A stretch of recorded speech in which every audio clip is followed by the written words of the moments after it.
title editor Yegorova.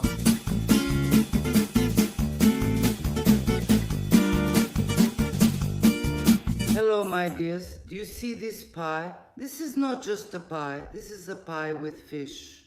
Once I worked at a company here, a local Israeli company, and I brought this pie to work. They were amazed, saying pies aren't made like this. They had a piece, came back to try it again. They had a piece, came back to try it again. Basically, they kept tasting it until it was all gone. Let's make it. But unfortunately, there's one thing about this pie. You have to wait a little bit. We take the potatoes and slice them into small slices, about 1/5 of an inch thick. And we need to parboil these potatoes a little bit. So, once the water boils, let them cook for 2-3 minutes and then turn it off. The potatoes are ready, and so you don't have to wait too long. You can even cool them down in cold water. See, my potatoes are already sliced. I didn't even have time to tell you everything. I'm putting them in the pot and on the stove. I'll also prepare some flour for the filling and slice the onion into half rings. Not too thin, not too thick, just quickly, as best as you can. I'll use one onion and I have a little chopped onion left over. Yesterday we made chicken. We ate it, of course, with onions, so that's 1.5 onions, maybe a little less. I'll use it for this recipe. The onion is ready. Now we just need to make the most basic dough, like for a pour-over pie. 200 grams of sour cream. Here I have a jar. I don't like measuring things out of ready-made jars and leaving some behind.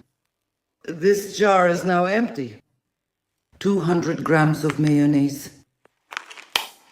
Everyone understands that mayonnaise and sour cream have about the same density, so it's very convenient to measure with the jar.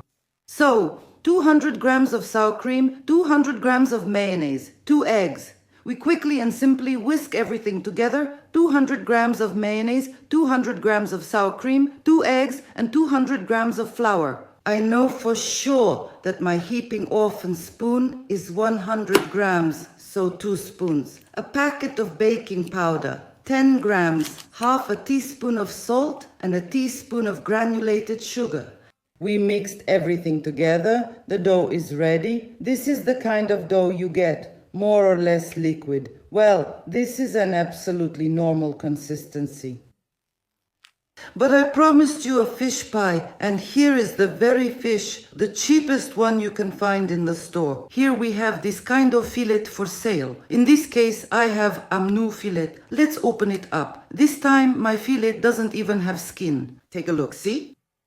So I just cut it up. I cut it evenly, so it's convenient to lay it in our pie dish into fairly large pieces. A baking dish, parchment paper, or you can grease it with something. I find it more convenient to use parchment paper. My baking dish is springform, so I only put parchment paper on the bottom. We spread half of the batter.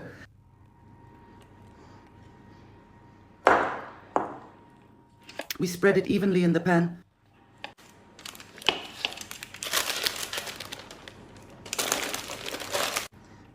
We lay out the partially cooked potatoes in a single layer. Mine is still even warm. On top, add the onion and dab. In my opinion, the more onion, the tastier it is. Add a little salt, a little pepper. We lay out the fish.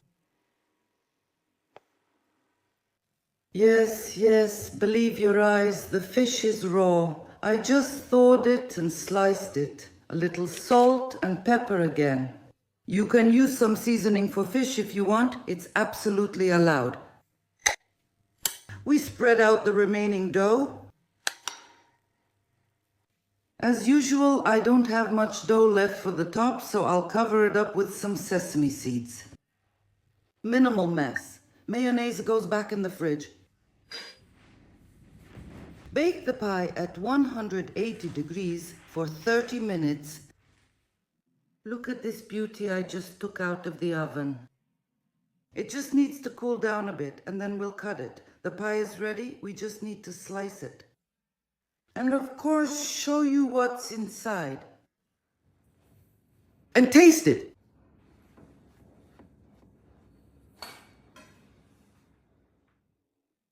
And now take a look at the pie. We have potatoes, fish, onions, everything as it should be. And as you can see, the fish is fully cooked. So go ahead and cook. Cook with pleasure. Feed yourself, your friends, your family, your loved ones. And may there always be a good, delicious mood in your home. Bye.